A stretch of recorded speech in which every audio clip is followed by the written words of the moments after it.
এখানেও আমি প্রায় ২৫ বছর ধরে আছি সুরমা নদীত নৌকা বাই ২০-২৫ বছর আগে আছিল ২ টাকা ভাড়া, এখন বর্তমানে 5 টাকা করে ভাড়া। পেট ঘুরাতে পেট ঘুরে না, ওগুলা খান আছে নিত নিতে নিত খাই।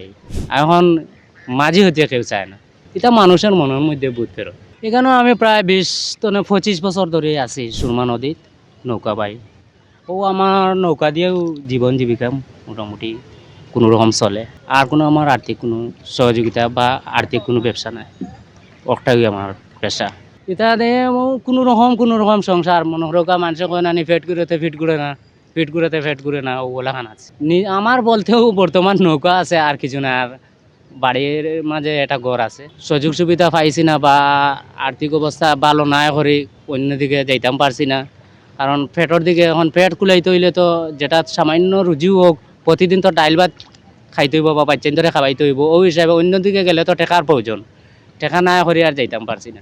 সকাল এখানে 9টার সময় আইলাম, আবার সন্ধ্যা বাদে যাই গিয়া বাজার হাট বাই তফিকে যা কুলাতা।